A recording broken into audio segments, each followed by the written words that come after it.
Natural selection is circular reasoning because if the fittest survive, then those that survive are of course fit. The statement that this is bad science would be true, if it was what scientists actually believed. So let's take a look and break down what scientists do believe. Scientists believe that fitness is not linear. There is no specific end goal to a species adapting fitter traits other than to survive and reproduce. The survival of a population does not depend on an individual's fitness alone, but rather the traits that they pass down onto their offspring. When a scientist refers to an organism as biologically fit, it refers to the individual being adapted to its environment, leading to a relative reproductive success in respect to its population. This is not about an individual who is stronger, healthier, and more fit in a physical sense. For example, a strong and healthy human has no better chance of survival in a catastrophic tsunami over a weaker human. Scientists need to be confident in how and why fitness is measured when finding evidence to support scientific theories. Relative fitness is a way of measuring the reproductive success of a population, which is a way of showing its fitness. For example, the proportion of turtle eggs that survive the initial run to the ocean is 0.00091 to 0.0064. This is calculated by dividing the number of surviving offspring with the max mean number of offspring.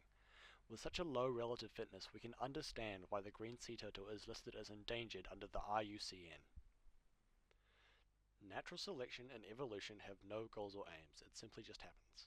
The environment is never fixed. Climates change, species come and go, time goes on. Abiotic factors like environmental stresses and random events can dramatically alter the fitness of an individual and a population as a whole.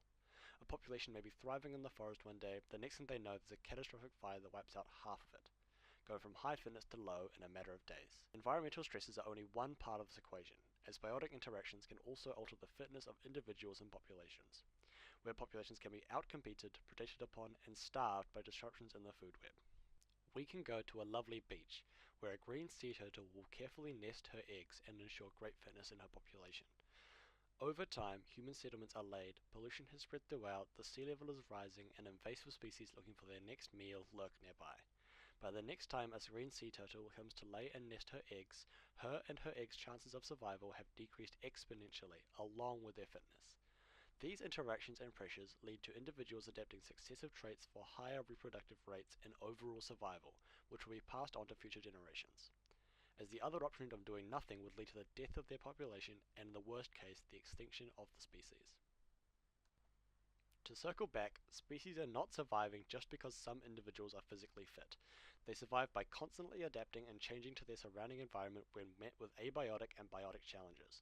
The individuals with these traits are more likely to survive and reproduce, therefore allowing these traits to pass through generations and onto the population. To quote Y.G. Dimmick, "Survival is chancy, circuitous, the effect of complex adaptation, and by no means guaranteed."